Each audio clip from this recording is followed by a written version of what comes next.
Welcome back to decoded by Gandhi associates program जहाँ चाहिँ नि हामी लिगल कम्प्लेक्स म्याटर्सहरूलाई पनि कन्भर्सेसनल रूपमा सिम्पल टर्म्समा राखेर इन्डस्ट्री एक्सपर्ट्सहरूसँग चाहिँ नि डिस्कस गर्छौँ।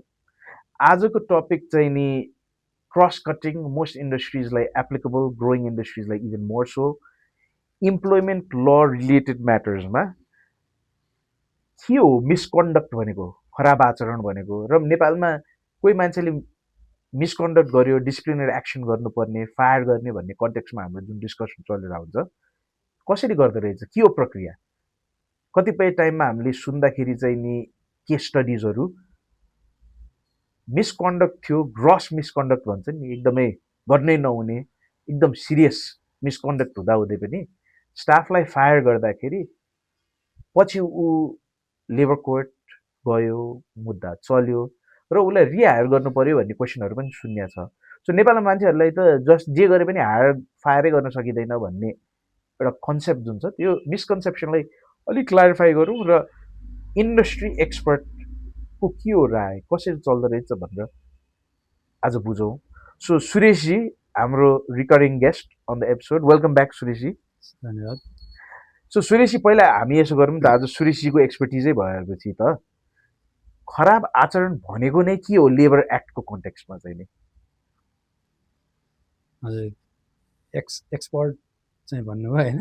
अब एक्सपर्ट भन्दा नि गरिरहेको भनौँ न होइन, गरिरहेको अनुभवको कुराहरूको हिसाबमा गर्दाखेरि अब खराब आचरण चाहिँ शब्दमै आफै भनौँ न गर्न नहुने काम होइन। आचरण भनेको अब मान्छेको व्यवहार होइन, स्वभाव अथवा चाहिँ जुनसुकै हिसाबमा पनि, नैतिक हिसाबमा पनि हुन्छ होला, व्यवहारिक हिसाबमा पनि हुन्छ होला, सामाजिक हिसाबमा पनि हुन्छ होला होइन, अथवा कानुनले गर्न नहुने काम गर्यो भने यो सबै कुराहरू केमा पर्यो भने खराब आचरण होइन। जुन गर्न नहुने, कुनै पनि किसिमले गर्न नहुने काम गर्यो भने त्यो कुरालाई खराब आचरण गरिन्छ भन्ने भयो भने श्रम ऐनले पनि श्रम ऐन आफै पनि श्रमिकहरूकै हकितको लागि अथवा उनीहरूको उहाँहरूको सुरक्षाको, सेवा सुरक्षाको ग्यारेन्टीको लागि बनेको श्रम ऐन हो। तथापि त्यो हुँदाहुँदै पनि केही सर्टेन ग्राउन्डहरू चाहिँ यस्तो छ कि त्यस्तो ग्राउन्डहरूमा चाहिँ कम्पनीले पनि त्यस्तो कर्मचारीहरूलाई चाहिँ त्यस्तो खराब आचरण गर्छ भने चाहिँ हटाउन पाउँछ है भनेर एउटा ठाउँ छोडेर राखेको अवस्था छ होइन। सो त्यसो भएको कारणले गर्दाखेरि समग्रमा त्यही गर्न नहुने काम गर्यो भने त्यसलाई खराब आचरण मान्यो भन्ने बुझाउन। सो एक्जाम्पलले दिनु पर्दाखेरि कस्तो खालको क्रियाकलापलाई चाहिँ, कस्तो एक्सन्सहरू लिँदा चाहिँ नि मिसकन्डक्ट, खराब आचरण भन्न सकिन्छ? अब यस्तो छ, खराब आचरण तपाईँको कानुनले एउटा निर्दिष्ट चाहिँ गर्दै अवस्था छ होइन। सर्टेन कुराहरूमा चाहिँ सजायसहितको व्यवस्था गरेर यस्तो गर्यो भने यस्तोसम्म सजाय हुने भन्ने किसिमले चाहिँ नि सर्टेन कुराहरूलाई यो लेभलको हो भनेर भनौँ न 4 किसिमले चाहिँ क्याटेगोराइज गर्दै अवस्था छ श्रम ऐनले होइन। अब तर त्यो श्रम ऐनले त्यो 4वटा जुन क्याटेगोराइज गरिदिएको छ मिसकन्डक्ट धेरै, तर त्यस्तो मिसकन्डक्ट नगर्ने सजायको विषयमा भने, तर बिजनेसको आफ्नो बिजनेसको नेचर अनुसार चाहिँ त्यो कानुनमा अथवा श्रम ऐनले निर्दिष्ट गरिए भन्दा अरू कुनै कर्मचारीको त्यस्तो व्यवहार पनि यदि त्यो बिजनेसको लागि खराब आचरण हुन्छ भने त्यस्तो कुराहरूलाई पनि तिमीले आफ्नो विनियोगमा थप गर्न सक्छौ है भन्ने अवस्था छ होइन। त्यस भएको कारणले खराब आचरण चाहिँ धेरै पनि हुनसक्यो कानुनले निर्दिष्ट गरे भन्दा बढी, तर त्यो खराब आचरण बाबत के कारबाही गर्ने भन्ने कुराहरू चाहिँ कुनै पनि कम्पनीले बाइलेजमा म यो कारबाही गर्छु भनेर एक्स्ट्रा राख्न चाहिँ मिल्ने अवस्था छैन होइन। कारबाही चाहिँ त्यही 4 प्रकारकै कारबाही भयो होइन। दफा 131मा उपदफा 1, 2, 3, 4वटा छ, त्यो 4वटा मात्रै भयो कारबाही गर्ने अधिकार। तर त्यो भित्र चाहिँ नि ती समान किसिमका अन्य कुनै मिसकन्डक्ट हुँदो रहेछ, खराब आचरण हुँदो रहेछ भने त्यस्तो कुराहरूलाई चाहिँ नि त्यसमा हामीले एड गर्न चाहिँ सक्ने अवस्था छ। सो सुरेशजी, हाम्रो लले पनि खराब आचरणको 4 क्याटेगोराइज त गर्यो होला, तर लेट्स से एउटा बिजनेस ओनरले यो आज सुनिराख्नु भएको छ भने खराब आचरण चाहिँ नि के कस्तो इक्जाम्पलहरू लिन सकिन्छ? मानिलिउँ अफिस ढिलो आउने पनि खराब आचरण हो कि, अफिसमा ड्रिङ्क गरेर आउने, अफिस फ्याक्ट्री रहेछ भने फ्याक्ट्री भनौँ, पसल रहेछ भने पसल भनौँ, ड्रिङ्क गरेर आउने, हातपात लाउने, या अफिसमा इन्डस्ट्री वाइज पनि फरक पर्ला नि। मानिलिउँ खाने रेस्टुरेन्टमा काउन्टरमा बसेर मान्छे चौधो साधेर खान बस्यो भने त त्यो पनि खराब आचरण हुनसक्छ कि? ब्रोडली हामीले सबै डिफाइन त गर्न नसकौँला, तर अलिकति कमन खराब आचरणका कुराहरू चाहिँ एक दुईवटा चिज पोइन्ट आउट गर्न सकेला सायद त्यो 4वटा क्याटेगोरी पनि के हो अलिकति तपाईँले भनिदिनु सक्नुभयो भने हामीलाई आइडिया पनि आउला कि यस्तो छ अब सुरुमा चाहिँ दफा 131 को उपदफा 1 ले चाहिँ तपाईँको देहाय बमोजिमको खराब आचरण गर्यो भने त्यसलाई यसमा चाहिँ नसिहत दिन सकिने भन्छ होइन यो भनेको पहिलो ग्राउन्ड होइन खराब आचरणको सजाय गर्ने पहिलो ग्राउन्ड भनेको चाहिँ के त भन्दाखेरि नसिहत दिने भने वार्न गर्ने भनौँ न होइन राइटिङ होइन लिखित रूपमा नसिहत दिने भन्छ अब कस्तोमा नसिहत दिने भन्दाखेरि सामान्य कुराहरू जस्तो तपाईँले अहिले भन्नुभयो नि कार्यालयमा समयमा नआइदिने होइन ढिला आइदिने अथवा चाहिँ कार्यालयमा इन्फर्मै नगरिकन आउँदै नआइदिने गैरहाजिरी भन्छ नि होइन हजुर अब एब्सेन्ट भइदिने होइन अब यस्तो कुराहरूलाई अथवा आफ्नो अफिसमा चाहिँ आफूभन्दा सिनियरले अराए लागेको काम गर्नु नमानिदिने नगरिदिने होइन यस्तो कुराहरूलाई चाहिँ नि सामान्य प्रकृतिको मानेर यसलाई चाहिँ नसिहत मात्र दिन सक्ने भन्ने खालको राखेको छ भने त्यही त्यसै गरी उपदफा 2 मा हामी गयौँ भने चाहिँ अब एक दिनको बढीमा एक दिनको पारिश्रमिक कट्टा गर्न सक्ने भन्ने खालको खराब आचरणहरूको व्यवस्था गर्दै आएको छ त्यसै गरी 3 मा तपाईँ जानुभयो भने वार्षिक तलब वृद्धि भन्छ नि कम्पनीले चाहिँ हरेक वर्ष चाहिँ कर्मचारीको एनुअल इन्क्रिमेन्ट गर्नुपर्छ भन्छ नि कानुनले नै श्रम ऐनले भन्छ त्यो एनुअल इन्क्रिमेन्ट वा उसको चाहिँ कुनै कर्मचारीको प्रमोसन हुने लागिरहेछ भने त्यस्तो प्रमोसन रोक्का गरिदिन सक्ने होइन अब एकदमै खराब आचरणभित्र चाहिँ अब उपदफा 4 ले चाहिँ के हुन्छ नि त्यहाँ भएको कुराहरूले चाहिँ हटाउनै सक्ने त्यो अवस्थामा चाहिँ हटाउनै सक्ने भन्छ नि हटाउन सक्नेमा हामीले हेऱ्यो भने चाहिँ अब तपाईँले अघि भने जस्तै कार्यालयसँग ड्रिङ्क्स गरेर आइदियो अल्कोहलिक होइन लिएर अल्कोहलहरू चाहिँ ड्रिङ्क्स गरेर आइदियो भने हटाउने कुरा भयो अब अघि नसिहत दिने उपदफा 1 मा हामीले कुरा गर्दै गर्दाखेरि तपाईँको चाहिँ नि गैरहाजिरीको कुरा गऱ्यौँ होइन 1 दिन 2 दिन सामान्य भने यो उपदफा 4 मा आउँदै गर्दा चाहिँ 30 दिन वा त्योभन्दा बढी चाहिँ कर्मचारी हाजिरमा आएन सम्पर्कमा आएन विदाउट नोटिस केही इन्फर्मै नगरिकन चाहिँ आएन भने त्यस्तो अवस्थामा चाहिँ हटाउनै पाउने भन्ने खालको व्यवस्थाहरू गरिदिएको अवस्था छ सुरेशजीलाई पहिलो कुरो चाहिँ एकदमै एउटा कन्टेक्स्टमा चाहिँ नि मार्केटमा के सुनिन्छ भने नेपालमा त लेबर एक्ट यो श्रम ऐन त एकदमै लेबरको पर्सपेक्टिभबाट बनाएको छ फायर गर्ने त नसोचे पनि हुन्छ भन्छ भनेपछि लमा त फायर गर्ने पनि अवस्था त रहेछ त्यसमा छ अघि मैले सुरुवातमै पनि भने होइन यो कुरा छ त्यो अब छ भन्दै गर्दाखेरि के चाहिँ हुँदो रहेछ भने तपाईँको एउटा सामान्य हामीले त्यो कानुनको व्यवस्था मात्र हेरेर त्यसमा हामीले गर्ने कुरा र त्यो लमा भएको कुरालाई फेरि पछि इनकेस अदालतमा पुग्दाखेरि अदालतले चाहिँ त्यसलाई कसरी व्याख्या गर्दछ भन्ने कुरालाई पनि अलिकति बुझ्यो भने चाहिँ अलिकति सजिलो हुने अवस्था बन्दो रहेछ होइन सामान्यतया कस्तो भने अघि तपाईँले पनि एक कुरा सुरु गर्दै गर्दाखेरि भनिरहनु भएको थियो मिसकन्डक्ट पनि गरे हो होइन त्यो खराब आचरणमा पनि कर्मचारीलाई सेवाबाट हटाउनै मिल्ने त्यो चाहिँ मिसकन्डक्ट कर्मचारीबाट भएको पनि छ फेरि त्यो कर्मचारीलाई हटाउँदाखेरि फेरि अदालतमा त्यो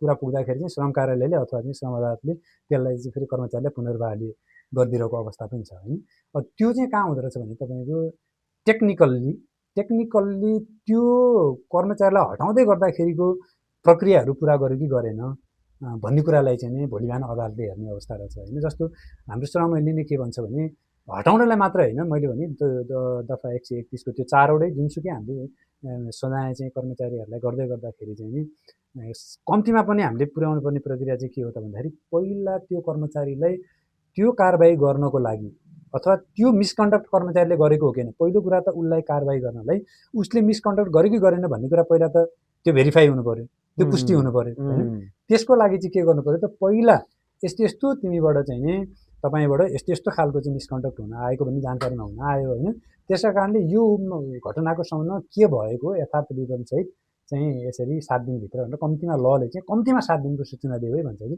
यो चाहिँ प्राकृतिक न्यायको सिद्धान्त पनि भन्छ कि होइन कसैलाई पनि सुनाइको मौका नदिकन कारबाही गर्न मिल्दैन है भन्ने चाहिँ यो एउटा प्राकृतिक न्यायको सिद्धान्त पनि हो त्यसलाई चाहिँ यो श्रम ऐनले आत्मसात गरेर कम्तीमा 7 दिनको चाहिँ नोटिस दिएर सोध्नुपर्छ भन्छ अब त्यो सोध्दै गर्दाखेरि फेरि के भन्छ भने तिमीले के गरेको थियो यो घटनामा यस्तो यस्तो भयो के हो मात्र भनेर पनि भएन हैन अब त्यसमा कर्मचारीलाई त्यसरी स्पष्टीकरण माग गर्दै गर्दा सोध्दै गर्दाखेरि के पनि त्यही लेटरमा चाहिँ मेन्सन गर्नु पर्यो भन्छ त्यही स्पष्टीकरण माग गर्ने पत्रमा चाहिँ के पनि उल्लेख हुनु पर्यो भने यदि तपाईले गर्नुभएको यो खराब आचरण पुष्टि भएमा हैन अथवा तपाईले अब भनौं न कर्मचारीले कोही कर्मचारीले मिसकन्डक्ट गरेकै छ भनेर पत्र पनि बुझ्ने, उसले चाहिँ केही रिप्लाई नै नगर्ने हुनसक्ला होइन।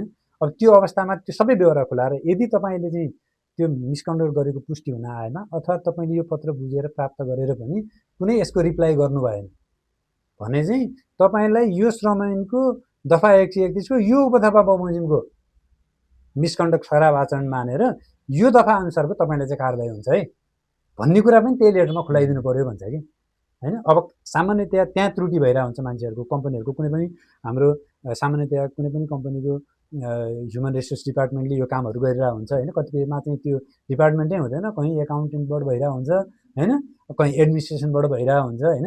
त्यस कारणले गर्दाखेरि त्यो कुराहरू पनि प्रक्रिया पुगेन भनेर अवस्था हुन्छ होइन। त्यस कारणले त्यो कर्मचारीलाई स्पष्टीकरण सोध्दै गर्दाखेरि उसलाई हुने सजाय के हो त त्यो पनि त्यही पत्रमा स्पष्ट है। उसलाई मैले गरेको कुरा पुष्टि भयो भने मलाई यो सजाय हुने रहेछ भन्ने कुरा उसलाई त्यति बेलै नोटिस हुनु पर्यो, जानकारी दिनु पर्यो, तब मात्र तिम्रो प्रक्रिया पुग्यो भन्ने अवस्था चाहिँ अदालतमा पुगिसकेका विभिन्न केसहरूबाट इस्टाब्लिस भएको अवस्था छ। त्यसका कारणले यो सबै प्रक्रिया पुर्याएर सोध्नु पर्यो एउटा कुरा होइन। अर्को कुरा तपाईँको त्यो प्रक्रिया सोधिसकेपछि सोध्दै गर्दा कतिपय अवस्थामा के हुन्छ भने कर्मचारी सम्पर्कमा नआइदिनु। भनौँ न अघि हामीले भन्यौँ 30 दिनभन्दा बढी गैर हाजिरीमा कोही कर्मचारी रह्यो भने उसलाई पनि सेवाबाट हटाउन पाउने व्यवस्था त कानुनले गरिदियो भने अब उसलाई सूचना कसरी दिने त, किनभने ऊ त सम्पर्कमा छैन, 30 दिनदेखि ऊ त अफिस आएकै छैन अथवा त्योभन्दा बढी भइसक्यो भने चाहिँ उसलाई सूचना कसरी दिने त भन्दाखेरि अब ऊ आएकै थिएन, उसलाई कहाँ सूचना दिने, हामीले त हटाइदिउँ भनेको अवस्थाहरू पनि कतिपय अवस्था हामीले भेट्छौँ होइन। त्यस्तो अवस्थामा पनि अदालतले चाहिँ के भनेर बोलिदिइसकेको अवस्था छ भने सम्मानित श्रम अदालत अथवा सर्वोच्च अदालतले पनि त्यो अवस्थामा पनि म्याद तामेलको एउटा प्रक्रिया राखिदिएको छ श्रम अदालतले होइन। श्रम ऐनको दफा 169 जस्तो लाग्छ मलाई, त्यहाँ म्याद तामेलीको प्रक्रिया भनिदिएको छ।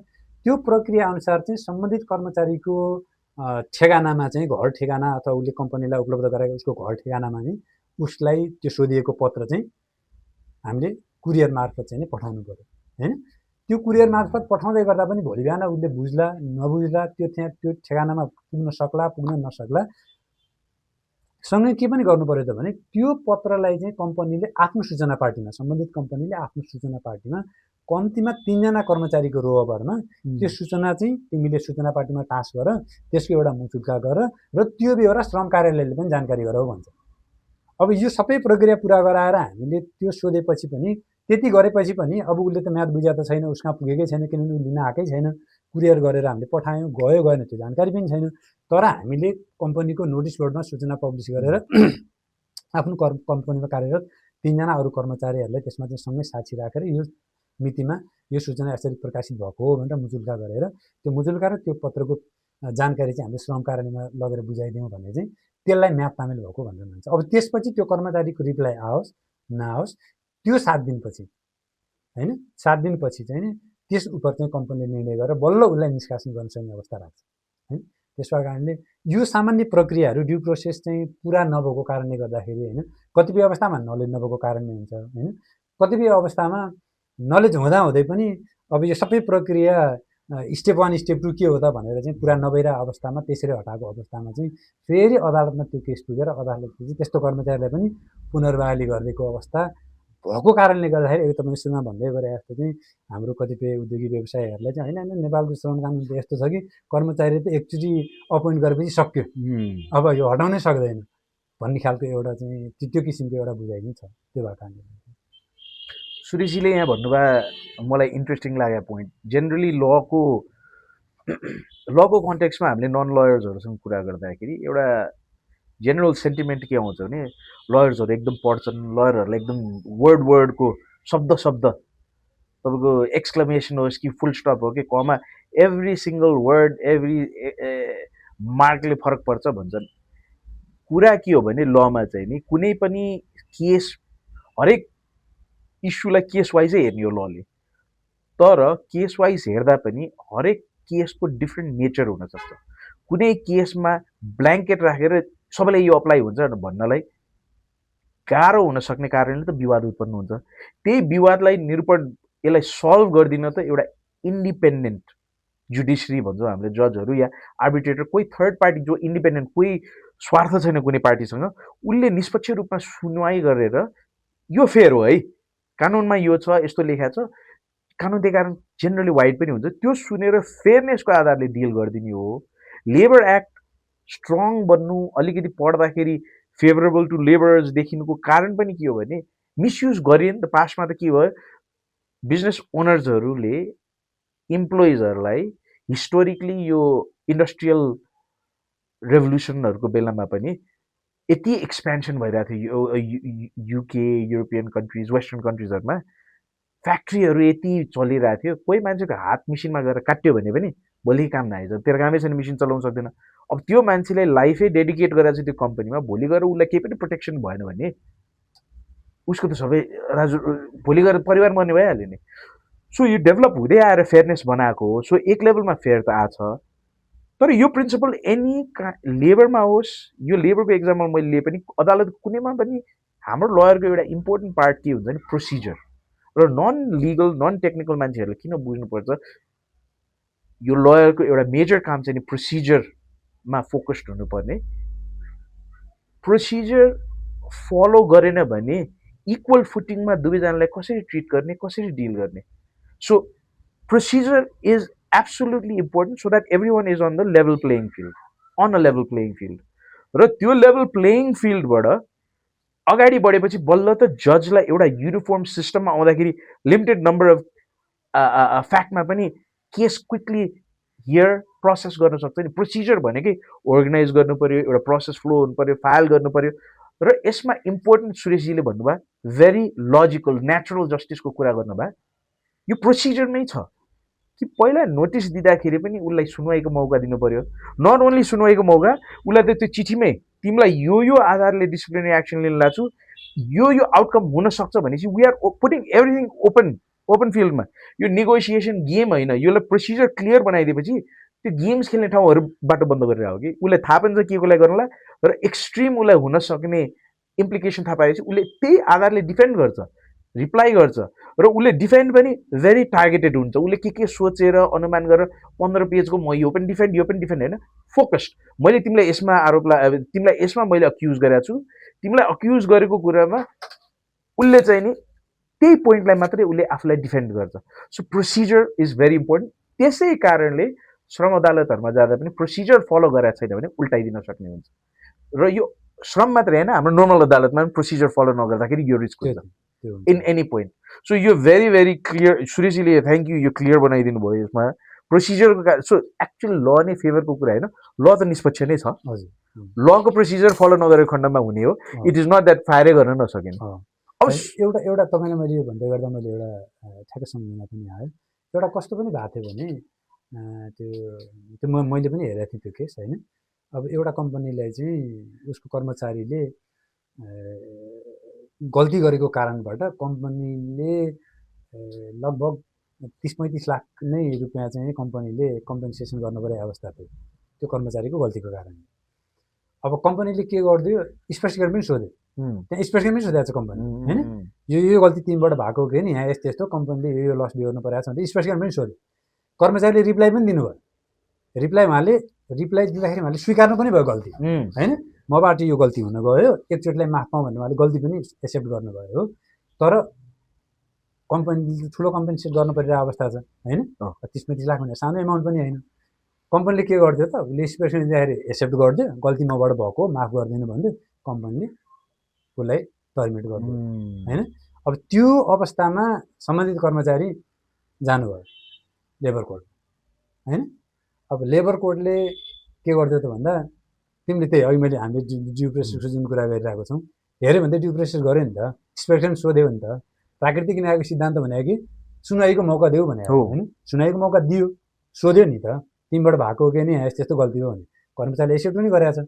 फेरि पनि त्यो अवस्थामा पनि श्रम अदालतले के फैसला आयो त भन्दाखेरि त्यो कर्मचारीले चाहिँ पुनर्बहाली गर्ने र यो बिचको अवधिको यो जति अवधिमा चाहिँ यो कम्पनीबाट बाहिर हुनुभयो, यो मुद्दा लडेर बस्नुभयो, यो अवधिसम्मको पनि सम्पूर्ण खाइपाउने सुविधा पनि भुक्तानी गरेर पुनर्बहाली गर्नु भन्नु।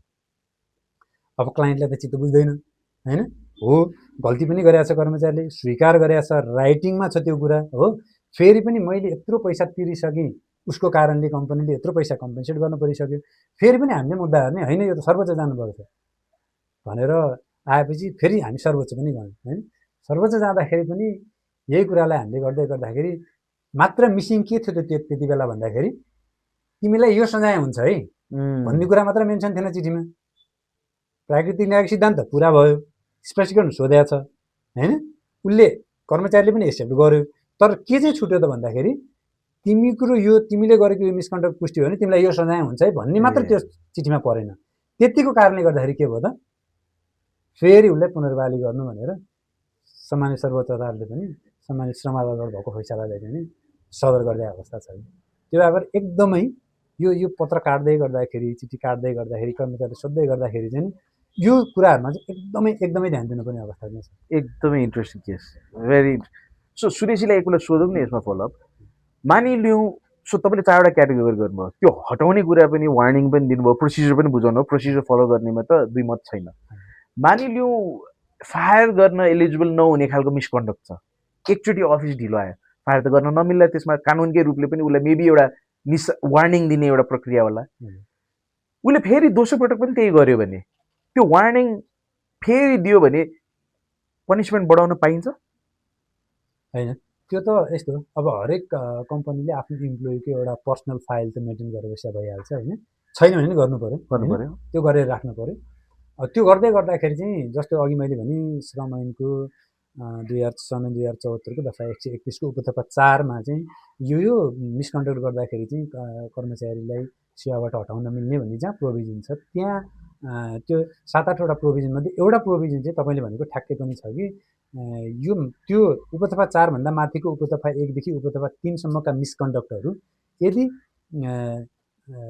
2 वर्षभित्र 2 पटक भन्दा बढी, 3 वर्ष हो क्या कि 2 हो कि 3 वर्षभित्र 2 पटक भन्दा बढी त्यस्तो मिसकन्डक्ट गर्यो भने चाहिँ त्यस्तो अवस्थामा पनि कर्मचारीलाई चाहिँ हटाउन पाउने भन्ने व्यवस्था त्यहाँ छ। त्यसका कारणले एकैचोटि त्यो उपतपा 4 मा भएको व्यवस्था अथवा कर्मचारीले भनौँ न ड्रिङ्क्स नै गरेर कम्पनीमा आएको अवस्था अथवा कार्यालय परिसरमा कर्मचारीसँग हाल गरेर झैझगडा गरेकै अवस्था होइन, अथवा यस्तै कम्पनीको चाहिँ आर्थिक हिनामिना गर्ने भन्छ होइन, पैसा चोरेको ओरेको घुस लिनु दिनु गरेको। किनभने अब श्रम ऐनले चाहिँ नि स्पेसिफिक कुनै एउटा इन्डस्ट्रीलाई मात्र फोकस गरेर बन्ने कुरा पनि भएन होइन।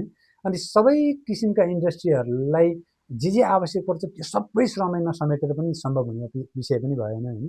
त्यो भएर श्रम ऐनले चाहिँ सबैलाई हुने किसिमले मात्रै यो कुरा राख्दैछ। तर सँगसँगै अघि नै पनि मैले सुरुमा पनि भने, तर सँगसँगै यो हरेक कुराहरूको सँगसँगै गर्दै गर्दाखेरि चाहिँ यदि योभन्दा अरू कुनै सिमिल्यारिटी चाहिँ हुनु पर्यो, यस्तै किसिमको अरू कुनै मिसकन्डक्ट छ भने चाहिँ यो सजाय दिने गरी कम्पनीले चाहिँ आफ्नो बायोलोजीमा चाहिँ थप गर्न सक्ने भन्ने व्यवस्था गरिदिएको छ होइन। त्यसका कारणले कम्पनीको आफ्नो बिजनेसको आफ्नो नेचर अनुसार चाहिँ नि त्यो विनियमावली बनाएर कतिपय आजको दिनमा चाहिँ हामीले हेऱ्यौँ भने कतिपय इन्डस्ट्रीहरूमा कतिपय कम्पनीहरूको चाहिँ इम्प्लोइ बायोलोज नै हुँदैन कि उहाँहरूले बनाउनु भएकै हुँदैन। अनि श्रम ऐनलाई मात्र टेकेर गर्नुपर्ने हुन्छ, जसले गर्दाखेरि अब श्रम ऐनको मैले भने नि अब नसिहत दिनेवाला चाहिँ हामीले सुरुमा कुरा गरेँ जम्मा 4वटा कुरा मात्र राख्दैछ कि त्यहाँ, किनभने नियमले व्यवस्था गर्नु त छुट दिएकै छ। अब त्यो 4वटा मात्र कुराले भनौँ न आजको दिनमा हामीले हेऱ्यौँ भने हस्पिटालिटी इन्डस्ट्रीहरूमा हामीले हेऱ्यौँ भने उहाँहरूको के हुन्छ, सर्टेन एरिया चाहिँ गेस्टकै लागि भनेर छुट्याएको हुन्छ होइन। त्यो चाहिँ स्टाफहरूले भनौँ त्यहाँको त रेस्टरुम पनि इम्प्लोइले युज गर्न नमिल्ने खालको हुन्छ क्या हस्पिटालिटी चाहिँ हामीले हेऱ्यौँ भने लबी एरियातिर तपाईँको अथवा चाहिँ रेस्टरुमतिर चाहिँ इम्प्लोइ जान नपाउने भनौँ। अझ त्यो हस्पिटालिटी होटेलहरूको त तपाईँको फ्रन्ट गेटबाट स्टाफहरू इम्प्लोइहरू छिर्न पनि नपाउने होइन, एक्जिक्युटिभ लेभलको अलिक सिनियर स्टाफहरू जाने, नत्र भने स्टाफको गेट नै ब्याक हुन्छ होइन, अर्को कुनै गेटबाट स्टाफहरू आउने जाने भइरहेको हुन्छ भने उनीहरूले प्रयोग गर्ने रेस्टरुमदेखि खाने क्याफेटेरियादेखि सबै नै अलग हुन्छ। अब त्यहाँ तपाईँको हामीले हेऱ्यौँ भने गेस्टको एरियामा जहाँ गेस्ट बस्छ हस्पिटालिटी इन्डस्ट्रीमा होटेलहरूमा जहाँ गेस्ट बस्छ स्विमिङ पुल एरिया होला लबी एरिया होला, त्यहाँ कुनै कर्मचारी मानिलिउँ आजको दिनमा कुनै सामान्य कर्मचारी अब त्यहाँ चाहिँ टोबाको लिँदै चुरोट लिँदै होइन अथवा यसरी खैनी मार्दै होइन अथवा चुइगम फुक्दै पड्काउँदै हिँड्दियो भने त त्यो बिजनेसको लागि त त्यो पनि मिसकन्डक्ट हो नि त होइन। उहाँहरूको इन हाउस रुल जस्तो उहाँहरूले बनाउनु भएको हुन्छ, एउटा यस्तो भित्तामा नोटिस टाँसेर पनि राख्नुहुन्छ कि, तर त्यसलाई बाइलाज भन्न त मिलेन। भोलि बिहान यो विषयमा कुनै कर्मचारीलाई कारबाही गर्दै गर्दाखेरि कुनै पनि कर्मचारी फेरि के हो भने तपाईँको कुनै पनि कर्मचारीलाई गरेको कारबाही उप भन्नु सेवाबाट हटाउँदा मात्रै कर्मचारी चाहिँ चित्त बुझेन भनेर अदालत जान सक्छ भन्ने छैन नि। नसिहत मात्रै दिँदै गर्दा पनि मलाई किन नसिहत दिएको, मैले गल्ती गरिरहेको छैन, मेरो नसिहतै यो गैर कानुनी छ, यो बदल गरी पाऊँ भनेर कर्मचारी जान सक्छ नि त होइन। भनेपछि त्यो सबै कुराहरूलाई आफ्नो बिजनेसको नेचर अनुसारको यो सबै कुराहरूलाई इन्क्लुड गरेर बाइलोज बनाऊ है भनेर ठाउँ छोडिदिएको छ, ओपन छोडिदिएको छ लले होइन। तर आजको दिनमा छँदै नै छैन, होइन। म आफै पनि इन्भल्भ भएको कति इन्डस्ट्रीहरूमा हेर्छु, उहाँहरूको बाइलज कि छ भन्नुहुन्छ, इनहाउस रुल छ भन्नुहुन्छ होइन। अब त्यो इनहाउस रुल न त्यहाँ सञ्चालक समितिले चाहिँ त्यसलाई अप्रुभ गरेर राखेको देखिन्छ होइन। अब हाम्रो श्रम मैले भने श्रम कार्यालयमा पनि दर्ता गराउनुपर्छ भनेर, दर्ता किन गराउनुपर्छ भन्दाखेरि तपाईँको त्यो मिसकन्डक्टहरू जुन उहाँहरूले बाइलजमा त्यो ऐनमा भएकोभन्दा बढी पनि थप्ने अधिकार त ऐनले दिएको छ नि त। त्यो थप्दै गर्दाखेरि ऐनको एउटा विधायकी मनसाय अथवा ऐनले जे काममा चाहिँ जे कुरालाई मिसकन्डक्ट मानेर जे कारबाहीको पनिसमेन्टको कुरा राखेको छ त्यसमा चाहिँ सानो किसिमको भन्नु सामान्य किसिमको मिसकन्डक्ट गर्दा पनि अलि ठुलो पनिसमेन्ट भयो भन्ने खालको कुराहरू पनि हुनसक्छ नि त। त्यसका कारणले पनि यो श्रम कार्यालयमा दर्ता गराउनुपर्छ भन्ने आशयले भनिरहेको छ। अब त्यो उहाँहरूले त्यो पनि गराउनु भएको हुँदैन। इभन सञ्चालक समितिले पास गर्दैन। अझ श्रम ऐनले के भन्छ भने 10जनाभन्दा बढी कर्मचारी भएको कम्पनीमा युनियनहरू हुनसक्ला, ट्रेड युनियनहरू हुनसक्ला होइन। ट्रेड युनियन छैन भने पनि कर्मचारीहरूसँग एउटा चाहिँ श्रम समन्वय समिति भन्ने हुन्छ, बनाउनुपर्छ भन्छ अहिलेको ऐनले होइन। हो त्यो समितिहरूसँग कम्तीमा छलफल गरेर अनि बाइलज बनाऊ, त्यो सबै कर्मचारीहरूको एसेसमा हुने गरी त्यो बाइलज राखिदियो ताकि त्यो सबै कर्मचारीहरूले पढोस्, उनीहरूलाई पनि जानकारी त हुनु पऱ्यो नि त। मिसकन्डक्ट भने के हो, कस्तो कस्तो मैले के गरेँ भने चाहिँ त्यो मेरो खराब आचरण हुन्छ, मैले के गरी खराब आचरण गर्दाखेरि मलाई के सजाय हुन्छ त्यो उनीहरूले पनि जान्न पर्ने अधिकार हो। सिर्फ मैले खराब आचरण गरिसकेपछि मलाई सोधेको स्पष्टीकरण मात्र मैले जानकारी पाउने विषय त रहेन नि त। त्यसमा कारण त्यो कर्मचारीहरूले पनि सबैले पाउने गरी राख्नुपर्छ भन्ने लको आशय हो। तर त्यो चाहिँ आजको दिनमा चाहिँ धेरै उद्योगिक व्यवसायहरूले गर्नुभएको चाहिँ देखिँदैन, त्यो कम्पनीहरूमा त्यो चाहिँ देखिँदैन, पाइँदैन। त्यस कारणले यो त अहिले हामी यसरी कुरा गर्दै गर्दाखेरि जसले हेर्नुहुन्छ उहाँहरूलाई विशेष आग्रह पनि मेरो, बाइलज चाहिँ कम्तीमा तपाईँहरूले बनाएर राख्नु भने तपाईँहरूलाई कि सजिलो हो, त्यो त उहाँहरूलाई पनि सजिलो है। के कस्तो हुन्छ भने तपाईँको उहाँहरूलाई त्यो कतिपय अवस्थामा कर्मचारीले मिसकन्डक्ट गरिरहेको हुन्छ, उहाँहरूले त्यो उहाँहरूको नलेजमा पनि छ, तर उहाँहरूले के गर्नुहुन्छ भने ठिकै छ नि त, हुन देऊ न त, ल हुन्देऊ यसरी बसिरहनुहुन्छ कि। अब त्यो धेरै भइसक्छ नि त, जति बेला उहाँलाई पुग्छ अब यो त अति भयो भन्ने हुन्छ, अब त्यति बेला एकचोटि होइन जसरी नै हटाउने हो भन्न आउनुहुन्छ कि। त्यो त सम्भव हुँदैन नि त होइन। त्यो भएर कम्तीमा पनि प्रक्रिया त पुर्याएर राख्नु पऱ्यो नि त होइन। कम्तीमा पनि स्पष्टीकरण सोध्ने, नसिहत दिने, राख्ने। नसिहत दिने भनेको के हो र, वार्न गरे त हो नि, अबदेखि यस्तो खराब आचरण नगर, यो खराब आचरणभित्र पर्छ भनेर सुसूचित गराएको त नि कर्मचारीले होइन। त्यो रेकर्डमा कम्तीमा बस्यो भने जति बेला उहाँलाई चाहिँ नि भनौँ न त्यो फ्रिक्वेन्टली त्यो इम्प्लोइले चाहिँ नि त्यस्तो मिसकन्डक्ट गरिरहेछ भने एउटा टाइममा त अघि मैले भने जस्तो 3 वर्षभित्र 2भन्दा बढी मिसकन्डक्ट गऱ्यो भने त हटाउनु पर्ने ग्राउन्ड त रहेछ नि त। भन्दाखेरि त्यो अवस्थामा उहाँले हटाउन चाहनु हो भने हटाउन सक्ने ग्राउन्ड बनिरहेको अवस्था हुन्छ होइन। तर त्यो बेला चाहिँ सधैँ भरबल्ली उहाँहरूले वार्न गर्दा नि भरबल्ली होइन, अथवा हुन्देऊ लेट इट बी। अझ यस्तो के तपाईँको अझ हेर्दाखेरि अझ भित्र गएर हेर्दाखेरि कस्तो पनि देखिँदो रहेछ भने तपाईँको अब कुनै पनि कम्पनीमा ओनरहरूको एउटा साइडमा एउटा लेभलमा हुनुहुन्छ, उहाँले सबै कुरा हेर्न सक्ने अवस्था पनि छैन, त्यही भएर एउटा टिम बनाएर राख्ने कुरा हो होइन। अब त्यो मिसकन्डक्टहरू गर्यो भने के कारबाही गर्ने, कसरी गर्ने भनेर उहाँले छुट्टै टिम राख्नु भएको छ। त्यहाँ जनरल म्यानेजर होला, सिइओ होला, एचआर म्यानेजर होला, कति होला नि त। अब तर त्यो कुराको जानकारी चाहिँ ओनरलाई पनि पुगिरहेको हुँदैन कि कतिपय अवस्थामा। त्यो कर्मचारी नै गरिहालिस्, अब नगर, हुन्थ्यो बाबु अहिले गऱ्यो, अब नगर है बाबु भन्ने हिसाबमा चलिरहेको हुन्छ कि। अनि कतिपय कुराहरू चाहिँ फेरि ओनरलाई पनि नोटिस भइरहेको हुन्छ होइन। पटक पटक गरेको छ उसले, यस्तो होइन जसरी नै हटाउनुपर्छ, अब म त्यो राख्नै सक्दिनँ, यो मान्छेले मेरो कम्पनीमा कामै छैन भन्नुहुन्छ कि। अब त्यति बेला हेर्न जाँदाखेरि ल हो, ल देखाउनु नि त इभिडेन्स के छ, पहिला केमा कारबाही गर्नु हो तपाईँले देखाउनुहोस् त भन्यो भने के पनि हुँदैन उहाँहरूसँग फाइल। गरे त थियो, गरे पनि हो, उहाँहरू सबैलाई थाहा छ। अब तर के गर्ने, अदालतले त्यो देख्दैन, त्यो सुन्दैन, त्यो त राइटिङमा हुनु पऱ्यो, इभिडेन्स हुनु पऱ्यो। अदालतले इभिडेन्स खोज्छ।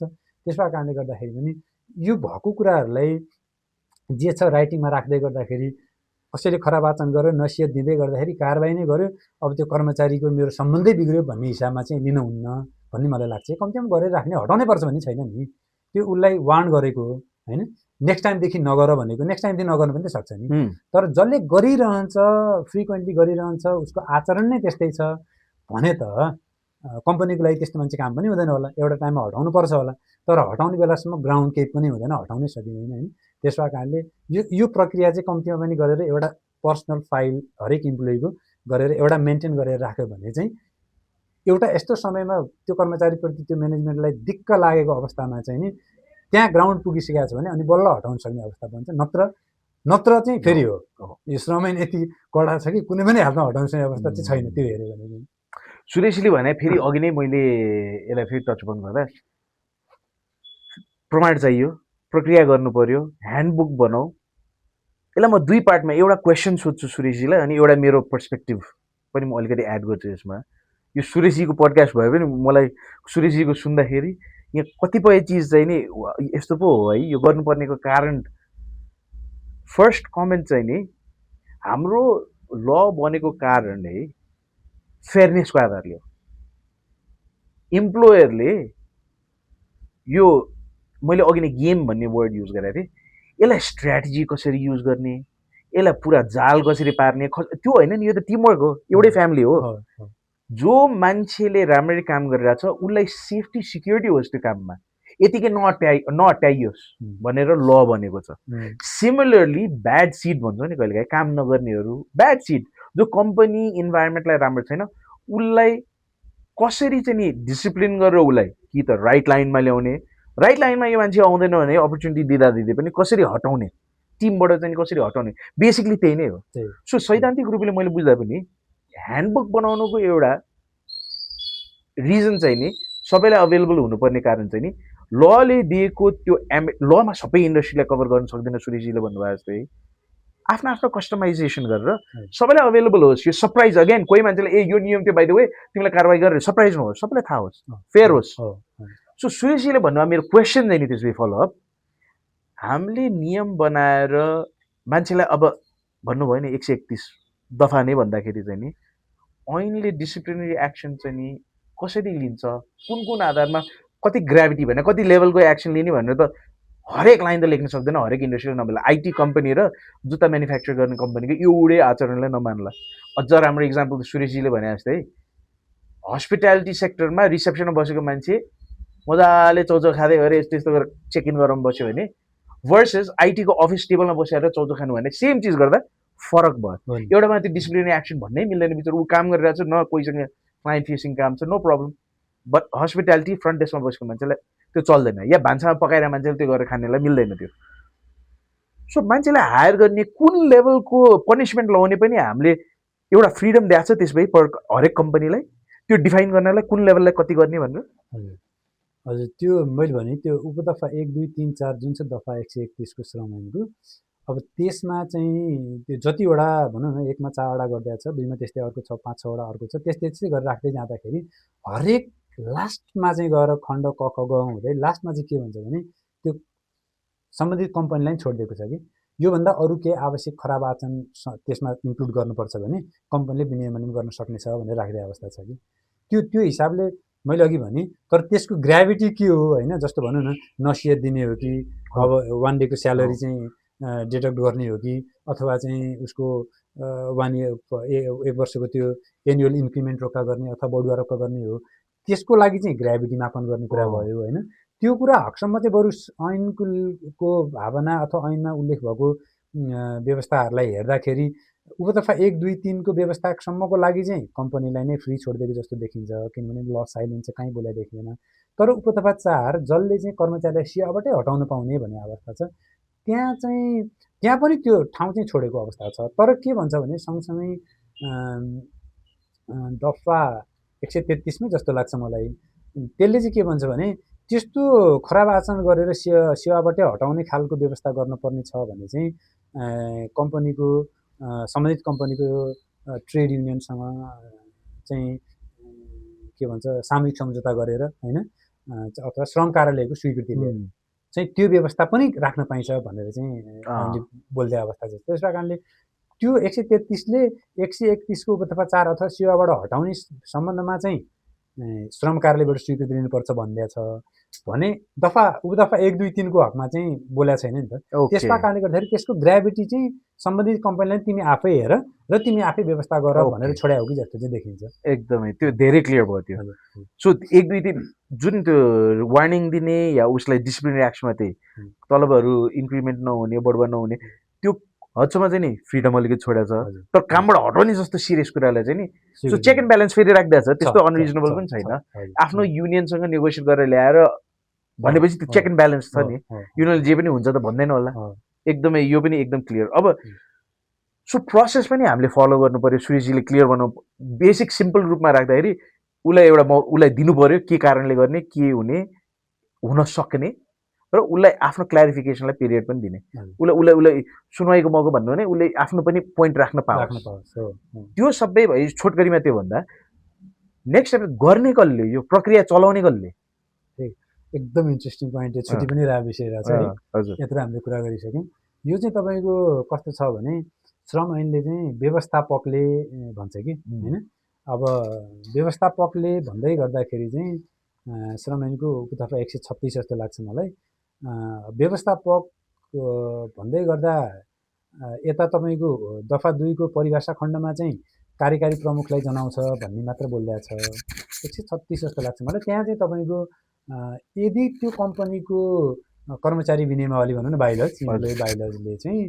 त्यो कम्पनीको व्यवस्थापकीय श्रेणीको कर्मचारीलाई चाहिँ यो अन्तिम कारबाही गर्नेसम्म अधिकार दिएको छ भने त्यस्तो कर्मचारीले नि गर्न पाउँछ भन्छ कि होइन यो एकदमै महत्त्वपूर्ण कुरा तपाईँले यो ठ्याक्कै उठाउनुभयो यो मिस पनि भएर बसिरहेको कुराहरू छ यो यति धेरै हामीले यो सामान्य सर्वोच्चको नजिर भेट्छौँ यो विषयमा कम्पनीहरू त्यहाँ पुगेर मुद्दा हारेकै अवस्था छ कि होइन किनभने कतिपय अवस्थामा सबै मिसकन्डक्ट भएको हुन्छ सबै हुन्छ कारबाही कसले गर्यो कि एकदमै यो कुरामा यसरी अदालतबाट पटक पटक धेरैवटा नजिर हामी यही विषयमा मात्र भेट्छौँ होइन भने 30 दिनभन्दा बढी गैरहाजिरी भएकोमा पनि यो चाहिँ कारबाही गर्ने अधिकारी नपुगेको भनेर यावत जुनसुकै विषयमा कारबाही गर्दाखेरि पनि यो चाहिँ कारबाही गर्ने अधिकारी पुगेन भनेर तोकिरहेको छ त्यस कारणले यो व्यवस्था अघि मैले भने एउटा व्यवस्थापक भन्यो होइन व्यवस्थापकले गर्न सक्ने भन्यो व्यवस्थापक को भन्दा परिभाषा खण्डमा हामीले गएर हेऱ्यौँ भने कार्यकारी प्रमुखलाई जनाउँछ भन्यो होइन अब यसो हेऱ्यो भने कार्यकारी प्रमुख भने त कम्पनीको ओभरअल सम्पूर्ण एक्टिभिटीलाई उसले हेर्नु पर्यो नि अब उसको जिम्मेवारी कहाँ रहन्छ कि फेरि एउटा कर्मचारीलाई स्पष्टीकरण सोधोस् कारबाही गरोस् होइन त्यो त छैन नि त त्यही भएर कम्पनीमा सेग्रेट गरे हुन्छ नि त हरेक डिपार्टमेन्ट फरक फरक गर्दै हुन्छ अघि हामीले भन्यौँ ह्युमन रिसोर्स डिपार्टमेन्ट भन्ने हुन्छ जसको कामै होइन त्यही कर्मचारी हायर गरोस् कर्मचारीलाई चाहिँ नि यही मिसकन्डक्ट केही गर्यो भने कारबाही गरोस् होइन नियुक्तिदेखि उसलाई चाहिँ सेवाबाट हटाउनेसम्मको सम्पूर्ण काम तिम्रो जिम्मा है तिमी हेर भनेर त्यो एउटा डिपार्टमेन्टै क्रिएट गरेर राखिरहेछ भने त्यसले पाउनु पर्यो नि त हामीले सामान्य नजरले हेर्दाखेरि पनि उसले पाउनै पर्छ किनभने त्यही कामको लागि ऊ नियुक्त भएको हो तर के भन्थ्यो त ऐनको त्यो व्याख्या भने पछिल्लोचोटि हाम्रो सर्वोच्च अदालतबाट हाम्रो आनन्द मोहन भट्टराईको इजलासबाट जस्तो लाग्छ मलाई यो विषयमा लामो व्याख्या पनि भएको छ होइन अब व्यवस्थापक भन्यो प्रमुख कार्यकारी अधिकृतलाई भन्दै परिभाषा खण्डमा श्रम ऐनको होइन दफा 2 को परिभाषा खण्डमा हेऱ्यो भने के अरे दफा 2 को परिभाषा खण्डमा हेऱ्यो भने तर 136ले मैले भने कुनै व्यवस्थापकीय श्रेणीको श्रमिकलाई अन्तिम कारबाही गर्नेसम्म अधिकार दिने गरी विनियमावलीमा व्यवस्था गरेको छ भने उसले पनि गर्न पाउँछ भनेको कुरालाई राम्रोसँग लामो रूपमा व्याख्या गरिदिनु भएको छ त्यहाँ होइन त्यहाँ त्यो व्याख्या गर्दै गर्दा चाहिँ के गरिदिनु भएको छ भने नत्र सामान्य त्यहाँ के गरिरहेको देखिन्छ हामी पाइरहेको हुन्छौँ व्यवहारमा भने कम्पनीको सञ्चालक समितिले चाहिँ एउटा कर्मचारीलाई अथवा ह्युमन रिसोर्स नै होस् अथवा सबैमा ह्युमन रिसोर्स डिपार्टमेन्ट हुन्छ भन्ने पनि छैन कहीँ चाहिँ अब एडमिनिस्ट्रेटिभ म्यानेजरहरूले गरिदिरहेको कहाँ एकाउन्टेन्टहरूले नै गरिदिरहेको यस्तो पनि देखिन्छ अब उनीहरूले गर्दै गर्दाखेरि चाहिँ कसरी गरिरहेको हुँदो रहेछ भने कम्पनीले एउटा सञ्चालक समितिले निर्णय गर्ने अनि ल यो कारबाही गर्ने अधिकार चाहिँ उसलाई दिएको छ भन्ने त्यसरी गरेको अवस्थामा चाहिँ त्यो फैसलाले चाहिँ कसरी बोलिदिएको अवस्था छ भने श्रम ऐनले नै प्रष्ट रूपमा व्यवस्थापक अथवा व्यवस्थापकीय श्रेणीको श्रमिकलाई अन्तिम कारबाही गर्नेसम्मको अधिकार तिम्रो विनियमलाई दिएको छ भन्नुको मतलब चाहिँ अख्तियारी तिमीले दिने हो भने विनियमले दिनु पर्यो अख्तियारी दिनु भन्नुको मतलब श्रम ऐनले अख्तियारी दिनु भन्नुको आशय चाहिँ कुनै पनि कम्पनीले तिम्रो आफ्नो बाइलजमा इम्प्लोइ बाइलजमा मेन्सन गर कि तिम्रो यो ह्युमन रिसोर्स म्यानेजरले चाहिँ यो कर्मचारीलाई अन्तिम कारबाहीसम्म गर्न सक्ने अधिकार छ भन्ने कुरा बाइलजमा मेन्सन गर्ने चाहिँ त्यो चाहिँ अधिकार प्रत्यार्जन गर भनेर ऐनले बोलेको हो न कि एउटा माइन्युट गरेर आज कसैलाई तिमी कारबाही गर भन्ने अथवा भोलि अरू कसैलाई कारबाही गर भन्ने अथवा कतिपय नजिरहरूमा त कस्तो पनि देखिन्छ भने स्पष्टीकरण सोद्धा चाहिँ एउटा कर्मचारीले सोधिरहेको हुने स्पष्टीकरण चाहिँ अनि कारबाही चाहिँ अलि माथिल्लो कर्मचारीले गर्ने अथवा भनौँ जनरल म्यानेजरले गरे हुन सक्ला हैन त्यस्तो अवस्थामा पनि सामान्य सर्वोच्चले कसरी व्याख्या गरिरहेछ भने यो अख्तियारी पनि एउटै काम गर्नलाई एउटै प्रक्रिया अथवा एउटै काम गर्नलाई केही अधिकार चाहिँ म प्रत्यार्जन गर्छु केही अधिकार चाहिँ म आफै राख्छु भनेर अधिकार प्रत्यार्जन भएकोलाई मान्न मिल्दैन भन्ने किसिमले चाहिँ सामान्य सर्वोच्चबाट चाहिँ धेरै नजिर आएको अवस्था छ कि त्यसका कारणले गर्दाखेरि यो एकदमै होसियारी पुर्याउनु पर्ने कुरा चाहिँ कहाँ छ भने त्यो कम्पनीमा यदि ह्युमन रिसोर्स डिपार्टमेन्ट छ ह्युमन रिसोर्स म्यानेजर हुनुहुन्छ भने पनि यदि त्यो कम्पनीको इम्प्लोइ बाइलजमा त्यो काम गर्ने अधिकार कम्पनी कर्मचारीलाई स्पष्टीकरण सोध्नेदेखि कारबाही गर्नेसम्मको अधिकार चाहिँ त्यो ह्युमन रिसोर्स म्यानेजरलाई दिएको छैन भने त्यो कारबाही चाहिँ भोलि बिहान बदर भएर फेरि त्यो कर्मचारीले पुनर्बहाली गर्ने अवस्था चाहिँ बन्छ। त्यसका कारणले ऐनले स्पष्ट गरिदिएको कि त व्यवस्थापक भनेको कि प्रमुख कार्यकारी अधिकृत भन्थ्यो व्याख्याले प्रमुख कार्यकारी अधिकृतले कारबाही गर्नुहोस् समस्या भएन, कि होइन ह्युमन रिसोर्स म्यानेजरले मेरो गर्छ त्यसैको लागि राखे हो भन्ने हो भने आफ्नो इम्प्लोइ बाइलीमा त्यो कुरा चाहिँ हुनै पर्यो। इम्प्लोइ बाइले बनाएको छैन भनेर पनि सुख पाइएन, ओके, अथवा बनाएर पनि त्यो चाहिँ राखेको छैन किनभने मैले त त्यो ह्युमन रिसोर्स डिपार्टमेन्ट मैले क्रिएट गरेकै त्यही कामको लागि हो, त्यो म्यानेजर मैले राखेकै त्यही कामको लागि हो भनेर जति बोलेर पनि काम छैन। त्यो अन्तिम त्यो पछिल्लो त्यही नै जस्तो लाग्छ मलाई। यो श्रमको यो कसले कारबाही गर्ने विषय भन्ने विषयमा बोलेको नजिर मलाई त्यही नै जस्तो लाग्छ। यो आनन्द मोहन भट्टराई श्रीमानबाट भएको त्यो एकदम प्रष्ट रूपमा त्यसरी भन्ने अवस्था पनि छ। सो सुरेशजीको जुन आह्वान थियो बिजनेसहरूलाई चाहिँ प्लिज एउटा ह्यान्डबुक बनाउनु भने यो पनि एउटा कारण हो, एटलिस्ट एउटा बाइल चाहिँ आफ्नो बनाउनु भनेर। र अगेन टेक्निकल कुरा फेरि यहाँ आयो, प्रोसिजर चाहिँ त्यहाँ पनि फलो गर्नुपर्ने रहेछ। बाइल बनाउँदा पनि केयरफुल चाहिँ हुनु पर्यो। एउटा च्याट जिपिटी गरेर डाउनलोड गरेर नपुग्ला, अलिकति नेपालको ल अनुसार अलिकति कस्टमाइज रिक्वायरमेन्ट्स इन्फर्मेसन हुनु पर्ला।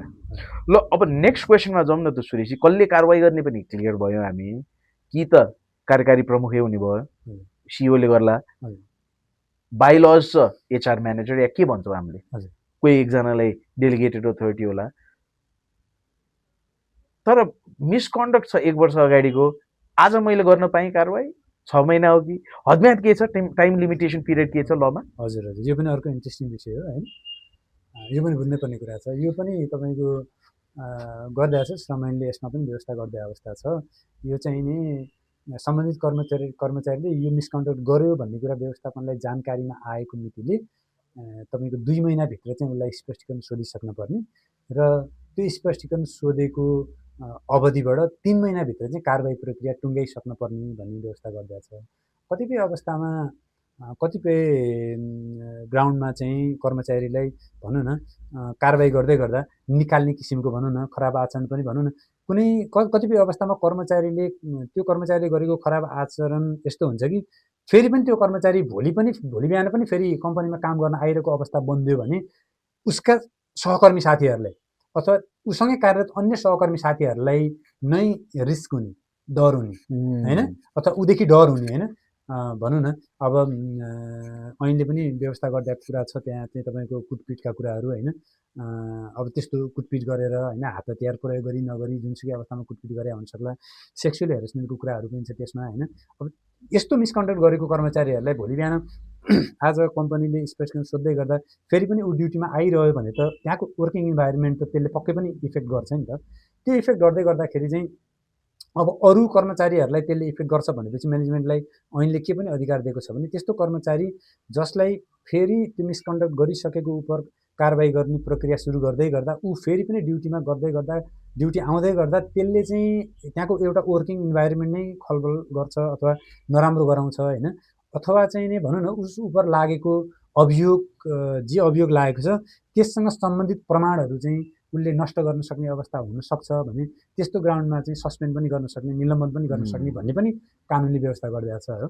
अब यो निलम्बनको व्यवस्थालाई पनि हेऱ्यो भने तपाईँको 3 महिना बढीमा 3 महिनासम्म निलम्बन गर्न सक्ने भन्ने व्यवस्था गरिरहेको छ।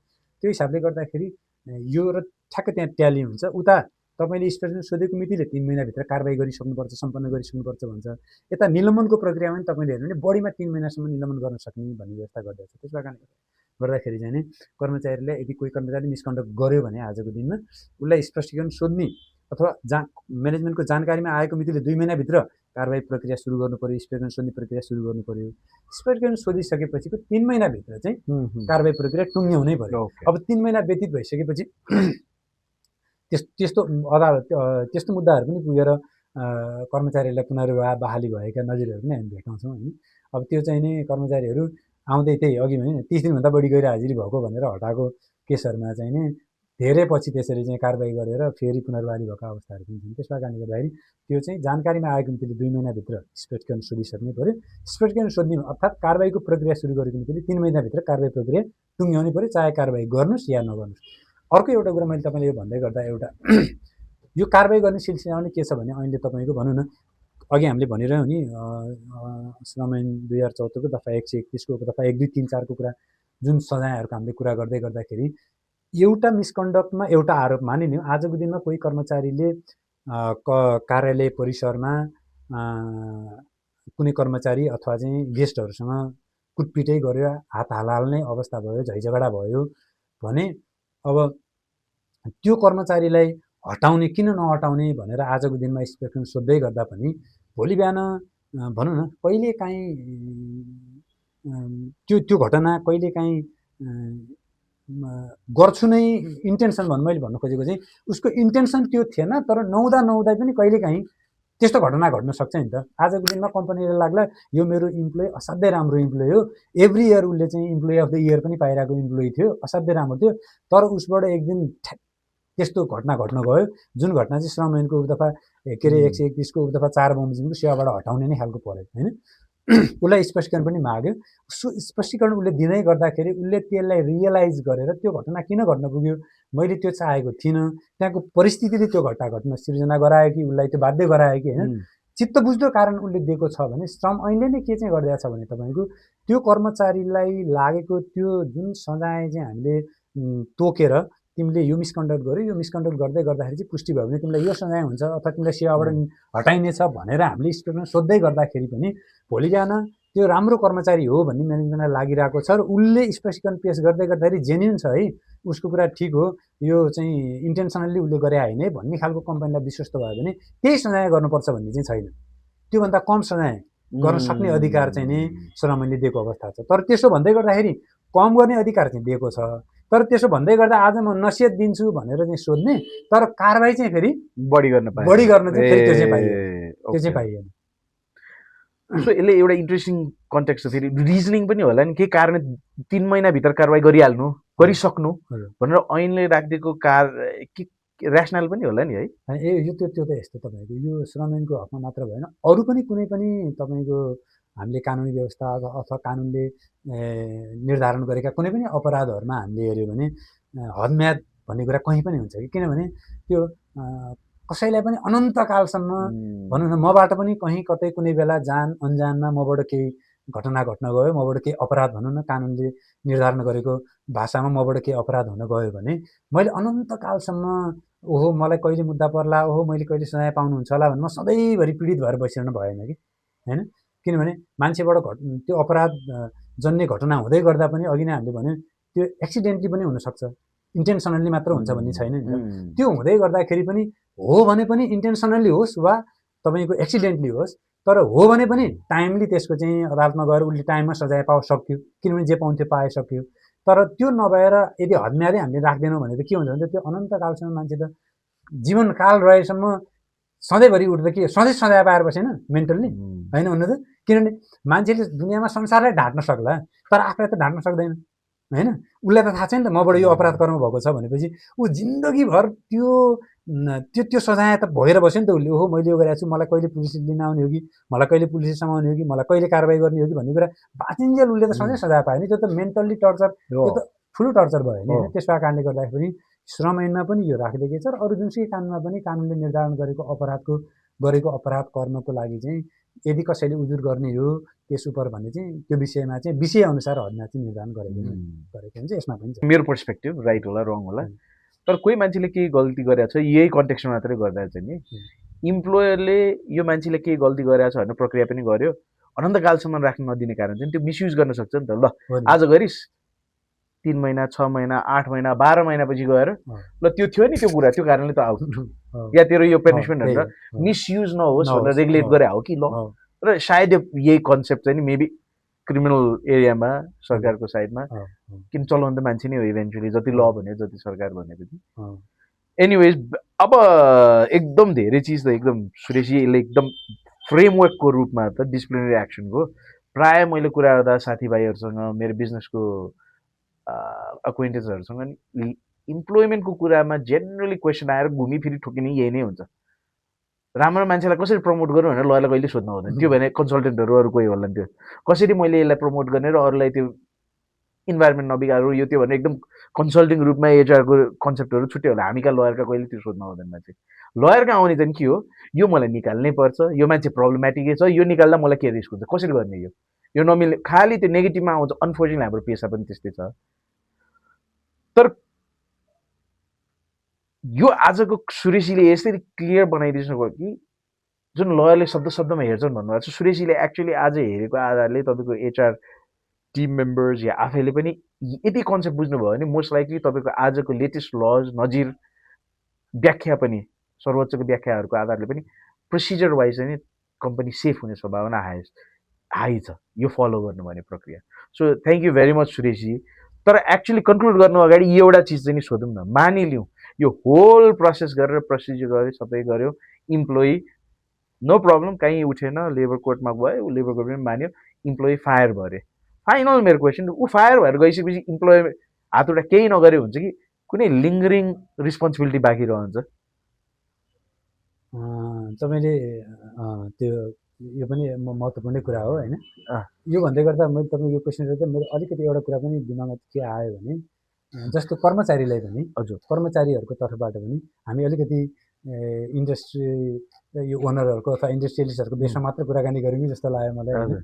अब कर्मचारीहरूलाई पनि भनौँ न, श्रमिक साथीहरूलाई पनि भनौँ न, कम्पनीले गरेको कारबाही उप चित्त बुझेन भने जाने ठाउँ छ होइन। उहाँहरूलाई पनि अघि मैले कुरामा पनि भने, नसिहत मात्र दिँदै गर्दा पनि यदि त्यो नसिहतको लागि मलाई स्ट्रेस गर्न दिएको अवस्था छ भने त्यो नसिहत दिएको कुरा पनि मलाई चित्त बुझाएको छैन, यदि तपाईँ श्रमिकहरूलाई कसैलाई पनि हामीले चित्त बुझेको अवस्था छैन भने चाहिँ उहाँहरूलाई पनि चाहे नसिहत दिएको होस् अथवा सेवाबाट निष्कासनै गर्ने निर्णय होस्, कम्पनीले तपाईँलाई त्यो निर्णय गरेको, त्यो नसिहत दिएको अथवा तपाईँलाई सेवाबाट निकालेको 35 दिनभित्र तपाईँ चाहिँ श्रम कार्यालयमा उजुरी गर्न चाहिँ जानुपर्छ।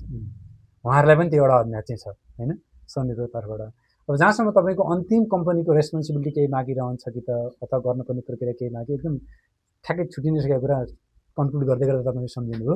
त्यो चाहिँ तपाईँको कस्तो भने, यदि अब यो मिसकन्डक्ट गरेर कम्पनीले कोही कर्मचारीलाई टर्मिनेट गरिरहेको अवस्था छ होइन भने, अघि हामीले भन्दै गर्दाखेरि चाहिँ श्रम ऐन 2074 को दफा 131 को जुन त्यो 4वटा मिसकन्डक्टको कुराहरूमा हामीले कुरा गर्दै थियौँ, त्योदेखि बाहेक पनि श्रम ऐनले चाहिँ अरू व्यवस्थाहरू पनि 2-4वटा त्यसमा के गरिदिएको छ भने तपाईँको कर्मचारीलाई हटाउन सक्ने सम्मको कसुरहरूको विषयमा अघि मैले अलिकति पनि गरेको थिएँ। जस्तो सेक्सुअल हेरेसमेन्टको विषयमा चाहिँ अब त्यो कतिको त्यो घटनाको कतिको गम्भीरता कतिको छ अथवा कतिको हानि नोक्सानी पुगेको अवस्था छ, त्यो आधारमा पनि हटाउन सक्ने होइन। अर्को तपाईँको चाहिँ कर्मचारीहरूको इभ्यालुएसन, उनीहरूको पर्फर्मेन्स चाहिँ इभ्यालुएसन गर्दै गर्दाखेरि चाहिँ पटक पटक सुधार गर्न दिँदाखेरि पनि 3 पटकसम्म पनि त्यस्तो कर्मचारीहरूले चाहिँ नि पर्फर्मेन्स चाहिँ सुधार गर्न नसकेको छ भने त्यस्तो ग्राउन्डमा पनि हटाउन सक्ने होइन। यस्तो कुराहरू पनि श्रमले व्यवस्था गरिदिएको छ। अब यो सबै प्रक्रिया गरेर कर्मचारीलाई कम्पनीले हटाइसकेपछि अब तिमी टर्मिनेट भनेर लेटर दिँदैमा उसको जिम्मेवारी चाहिँ सकिँदैन होइन। एकदम इन्ट्रेस्टिङ विषय लास्टमा तपाईँले उठाउनु छुट्टी नै रहेको रहेछ। अब त्यो चाहिँ के भन्छ भने श्रम ऐनले चाहिँ त्यसरी यदि कर्मचारीलाई हामीले कुनै पनि कम्पनीले हटाएको अवस्था छ त्यो मिसकन्डक्टलाई गरेर भनेदेखि त्यस्तो कर्मचारीलाई त्यति बेलासम्मको उसले खाइपी आएको सेवा सुविधा त हुन्छ नि त होइन। उसको त्यो हटाउँदै गरेको महिनासम्म पाउने पारिश्रमिक होला। अब उसले चाहिँ सामाजिक सुरक्षा कोषमा उसको रकम जम्मा भएको रकमहरू लिने कुरा, सामाजिक सुरक्षा कोष लगायत नागरिक लगानी कोष अथवा सञ्चय कोषबाट उसले पाउनुपर्ने सेवा सुविधा पाउने कुराहरू होला होइन। हो त्यो सबै कुराहरू चाहिँ त्यो कर्मचारीलाई सेवाबाट हटाएको 15 दिनभित्र चाहिँ त्यो उसले पाउनुपर्ने सबै सेवा सुविधादेखि लिएर सामाजिक सुरक्षा कोष अथवा नागरिक लगानी कोषबाट उसले पाउने सुविधा रिलिज हुने किसिमको लेटर समेत चाहिँ र उसको तपाईँको के भन्छ यो अनुभवको पत्र, experience letter, work experience letter पनि बनाएर दिनुपर्छ 15 दिनभित्र भनेर चाहिँ नि अहिले तोकिदिएको अवस्था छ। अब त्यसो भन्दै गर्दा कतिपय अवस्थामा होइन कर्मचारी नै छैन, सम्पर्कमै छैन, अब हामीले कहाँ बुझाउने भन्ने अर्को एउटा कन्फ्युजन रहन सक्ला होइन। कर्मचारी रहेछ भने त दिनियो, सम्पर्कमा छ भने त अब कतिपय अवस्थामा नहुन पनि सक्छ। अब त्यो अवस्थामा चाहिँ ऐनले नै के भनिदिएको छ भने आजको दिनमा फेरि ऐनले नै के भने हो भने कुनै पनि कम्पनीले आफ्नो कर्मचारीलाई पारिश्रमिक दिँदै गर्दाखेरि चाहिँ बैङ्क मार्फत भुक्तानी गर्नुपर्छ भन्ने अवस्था छ होइन। त्यस कारणले बैङ्कको खाता त छ होइन, खाता नम्बर त बैङ्कको हामीले दिइरहेको हो, कम्पनीले दिइरहेको हो, कम्पनीसँग अलरेडी छ भनेपछि उसले पाउनुपर्ने सबै सेवा सुविधाको हिसाब गरेर बैङ्क खातामा जम्मा गरिदियो होइन। अथवा यदि इनकेस बैङ्क खातामा जम्मा नगरेको अवस्था रहेछ, कर्मचारीलाई दिन सक्ने अवस्था भएन भने श्रम कार्यालयमा लगेर जम्मा गरिदियो भनेर त्यो कुरा चाहिँ तर 15 दिनभित्र गर है भन्छ। अब फेरि ल 15 दिनभित्र गरेन र के हुन्छ त, कुरा त त्यहाँ पनि आउँछ फेरि 15 दिनभित्र गर्नु पर्थ्यो पनि भने हो, थाहा पनि थियो, तर 15 दिन भएन। अब के हुन सक्छ त भने ऐनले नै प्रष्ट के व्यवस्था गरिरहेको छ भने यदि त्यस्तो सेवा सुविधा कुनै कर्मचारीले इभन राजीनामा स्वीकृत, कारबाहीको मात्र कुरा गर्दिनँ म, यदि कुनै कर्मचारीले राजीनामा दियो, राजीनामा कम्पनीले स्वीकृत गर्यो, स्वीकृत गरेको त्यो 15 दिनभित्र पनि चाहिँ कम्पनीले उसको पाउनुपर्ने सेवा सुविधा रिलिज गर्दैन भने चाहिँ जुन मितिमा सेवा सुविधा उसको कम्पनीले भुक्तान गरेको छ त्यो भुक्तान गरेको मितिसम्म ऊ सेवामा रहेको मानेर त्यो मितिसम्मको सेवा सुविधा भुक्तान गर्नुपर्छ भन्ने अवस्था छ। त्यसका कारणले यो अन्तिम यहाँसम्म नआएसम्म चाहिँ यो प्रक्रिया चाहिँ सकिने अवस्था छैन। सो कन्क्लुजनमा 15 दिनभित्र त्यो फायर गरेको त्यो लास्ट डेको अकाउन्ट सबै क्लियर गर्नु, यो चिठीहरू दिनु, रिलिज गर्ने चिठीहरू दिनु, मान्छे नभेट्यो पनि ब्याङ्क अकाउन्टबाट ट्रान्ज्याक्सन गर्नुपर्ने भएर ब्याङ्कमै हालिदिनु पैसा जति, दिनुपर्ने चिठीहरू लेबर अफिसमा गएर बुझाइदिनु, आफ्नो दायित्व। भएन भने 3 महिनापछि त्यो मान्छे आएर खोइ त मैले पाइनँ, मैले गरिनँ भने त्यो दिनसम्मको सबै सुविधा तिर्नुपर्ने भन्छ। So liability simple solution. Wonderful. Last सुरेशजीले एउटा चाहिँ नि वन्डरफुल सजेसन दिएर आज कन्क्लुड गर्नुभएको छ मिटिङ। सो सुरेशजीलाई धेरै धेरै थ्याङ्क यू भेरी मच। धन्यवाद। र भोलिको दिनमा चाहिँ नि कोही पनि बिजनेस ओनर, मोस्ट लाइकली आज हाम्रो सबै कुरा गर्दाखेरि पनि बिजनेस ओनरकै कन्टेक्स्टमै हामीले यो बनाएको छौँ आज।